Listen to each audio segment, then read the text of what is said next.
Have you ever wondered what hurts more? A stranger betraying you, or your own family treating your kindness like a weakness? For years, I believed family was the one place where you could always feel safe.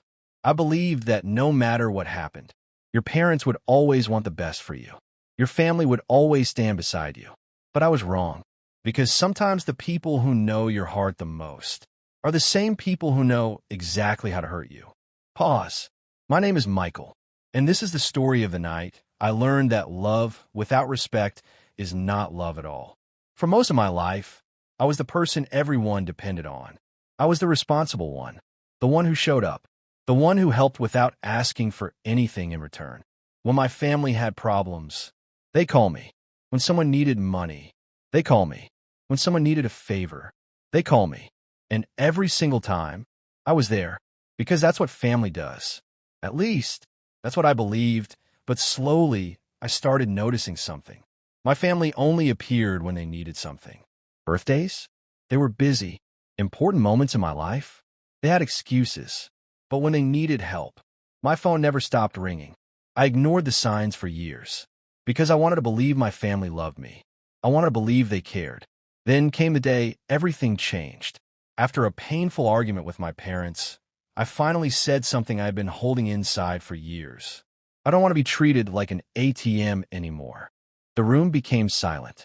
My father looked at me and said, "If that's how you feel, maybe you shouldn't be part of this family."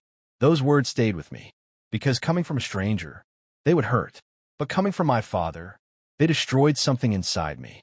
That day, I walked away.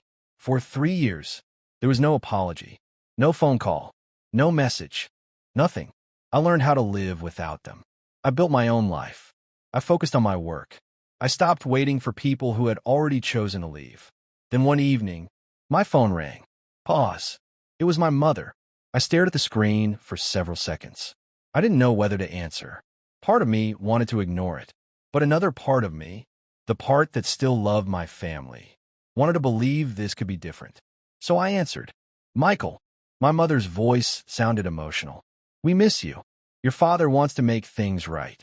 Can we have dinner together?" I didn't know what to say. After 3 years. Why now? Why suddenly? Something felt strange, but I wanted to believe people could change. So I agreed. The restaurant was expensive, very expensive, the kind of place where people celebrate special occasions. When I arrived, I fixed my jacket and walked inside. I was nervous that I thought maybe this was the moment my family would finally apologize. Maybe my father would say, "I was wrong." Maybe my mother would say, "We should have treated you better." But when I entered the dining area, my heart sank. The table was huge, not small, not private, huge. 16 family members were already sitting there. They were laughing, eating, enjoying themselves. Lobster tails covered the table. Wagyu steaks were being served. A bottle of expensive wine was already half empty. And the strangest part? Nobody looked surprised when I arrived. It was like they had been waiting for me. I slowly walked toward the table. My father stood up. He smiled. "Son, you're finally here." Finally? That word bothered me. I sat down quietly. I looked around. Everyone avoided eye contact. That was when I knew something was wrong. A few minutes later, the waiter placed another bill folder on the table. My father picked it up. Then he looked at me and smiled. "Michael, you're paying for this, right?" I laughed because I thought he was joking. But he wasn't. He was serious. "What?" My father leaned back. "Come on. You're family. You can afford it. You owe us that much." Pause. Those words explained everything. This wasn't a dinner. This was a setup. They didn't invite me because they missed me. They invited me because they needed someone to pay. They wanted me to feel guilty. They wanted me to be too embarrassed to say no. But they forgot something. I had spent 15 years inside the restaurant business. I knew every trick. I knew every pressure tactic. And I knew exactly what to do next. I calmly picked up my phone. My relatives expected me to start arguing. They expected me to get angry. But I didn't. I simply called the waiter. I leaned closer and whispered, "Please check who authorized this reservation. And please bring the manager."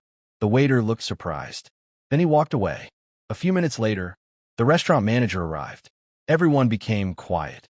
My father's confident expression disappeared. The manager politely explained everything. the reservation, the guest list, the additional orders. Everything was connected to my father. The expensive choices, the extra guests, the huge bill. It was all their responsibility. My family sat there silently. The same people who thought they controlled the situation were now embarrassed in front of everyone. My father looked at me. He expected anger. He expected revenge. But I only said, I don't need revenge. Your own actions showed everyone who you are. I stood up.